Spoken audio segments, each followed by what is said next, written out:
What's up, friends? Here's a picture of me waiting for my snow tires to arrive. Guess what? They finally came, so let's put them on the car. So these are the wheels. These are Enkei YS5s.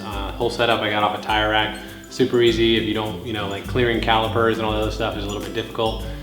So these are 17-inch wheels. 17 is as small as you can go and still fit underneath, fit the wheel over the Brembo front caliper. You still have to be careful. You can't just pick any 17-inch wheel. You gotta find one that will clear the calipers. Tire rack says these will, so we're about to see. So wheel, Enkei YS5 in black. Tires are General Altimax Artics. They're kind of like a more budget-friendly version of the Bridgestone Blizzaks, which are kind of like the holy grail of winter tires for some people. Basically, I've had these on my last few cars. They've been great, never had a problem. All-wheel drive in these has been awesome. Why do I want winter tires? Well, I live in Virginia. Outside these doors right now, we just got a blizzard. It's not typical. We don't usually have 3 feet of snow on the ground, but we did in fact get 3 feet of snow, which is why these were delayed. Still took a while, but they're here now, so let's put them on. There's still some slushy bits on the road, and the rest of the winter, we're gonna want them. So let's talk about quickly why these are advantageous over just keeping on the regular tires and put them on the car. All right, friends, so why should I swap tires for the whole winter season? Why would I do that? Well, if you live in a climate that doesn't get cold weathers or any sort of snowy, icy accumulation, then well, you shouldn't.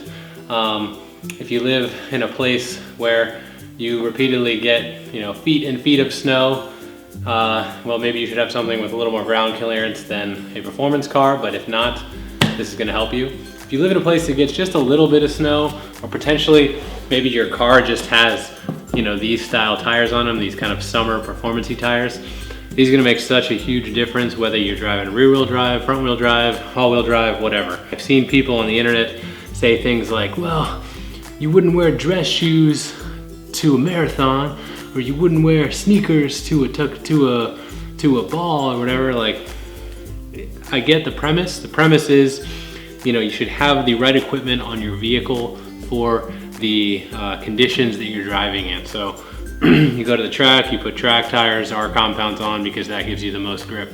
It's wintertime, you're driving around, there's crazy people on the road, there's snow on the road. Put the correct tires on the car to get you through the season. So quickly, this is the stock tire that comes on the car. It's like a Dunlop Sport Max or something like that. Basically, this is built for traction, right? It's got grooves to get the rain out, but you can see it's very flat, very thick, chunky pieces of rubber here. You can see this center stripe doesn't have any sort of tread in it at all. It's just a giant stripe. For the most part, that's how the whole tire is. This is built for the summertime when it's warm and not super wet, and you can get traction to do cool things like, you could probably take this to a track day and be fine. You could, go carving on back roads, whatever, and get decent traction in the dry / semi-wet conditions. This, on the other hand, not super expensive. It's like $100 a tire. This is a General Altimax Artic. It's like 100, 115 a tire, and this is a 235. If you have a smaller tire, like a Miata or, I don't know, another smaller tired vehicle, these are actually a lot cheaper. But basically, you can see the tread. The tread is kind of, thicker and chunkier, but the thing that makes the big difference is these little tiny grooves here. These are cut, there's like little tiny, hopefully you can see this on camera, there's like little grooves cut into the big pieces of tread. These kind of like grip to snow and build up snow, which helps you get traction on other snowy conditions. These are actually studdable. If your state allows you to have studs, you can order these with studs in them and go shredding up ice racing or ice track race, whatever. Basically, these are gonna get you traction where these are not. All-wheel drive in these, crazy good in the snow. It's amazing how good these tires are with the all-wheel drive system. I had these same exact tires on my last WRX for the winter time. Never once got stuck, always had a bunch of fun. Actually enjoyed driving in the snow. So let's get them on the car and kick winter's butt. Yeah!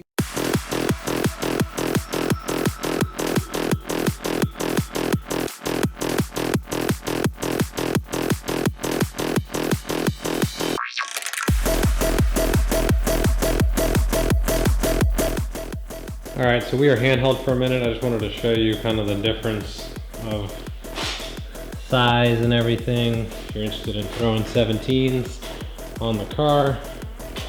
I'm in the garage, it's like pitch black outside, so I can't really help you out outside, but you can definitely tell it's a little bit smaller. I think the black rim itself kind of blends with the tire as well, which kind of, you know, throws it off a little bit. But yeah, basically winter setup, so, you know, you can only ask for so much. It's better than Steely's.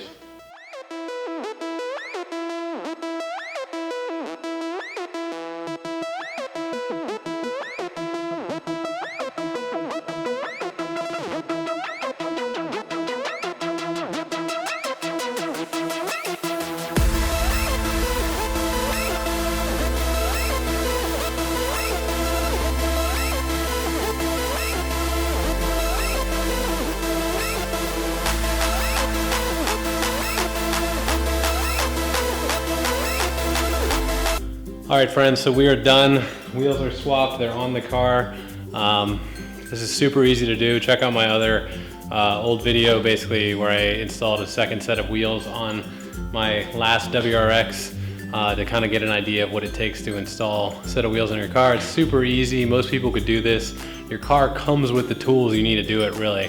Technically, you should get a torque wrench and torque your lug nuts because, excuse me, I'm recovering from a cold, so if you hear me clearing my throat, that's why. Basically, you got a jack in your trunk, you have a wrench to get the lug nuts off. That's all you really need. You should get a torque wrench to torque your lug nuts back to spec, and that's basically all you need. It's nice if you have a legit jack and some other cool power tools, but you can do it without that. If you don't have space to store your wheels, it's a 2-car garage. I got 3 cars. I gotta get at least 2 cars in here. So I got that cool rack. Basically put the tires up there, keep them up there for the winter time, swap them, put these up there in the springtime. You feel me? All right, so here they are. If you wanna see, get this thing to focus here. Doesn't look too bad. They're definitely smaller than the stockers. The stockers look good. That's actually one of the reasons I liked the base models. I did kind of like those wheels. These are a little bit more, I don't know, they look good. I like the contrast, black on silver, it looks great. So, better than Steely's. So, yeah.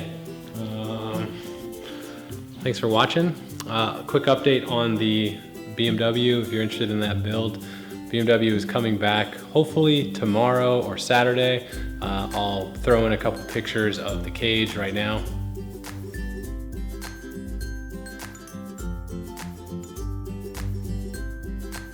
So yeah, so they're getting some progress done on the cage. The cage is turning out well. We had this giant snowstorm this weekend, so it kind of threw a wrench in everybody's plans and threw a wrench in UPS's plans for delivering these wheels, but they're on the car now. Should get some cool snow hooning here before too long.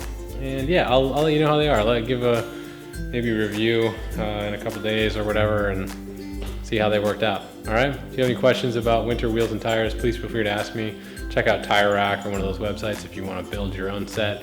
Definitely worth the price. You won't regret it unless you live somewhere where you don't get snow, and then it's a waste of money. All right, see you next time. Bye-bye.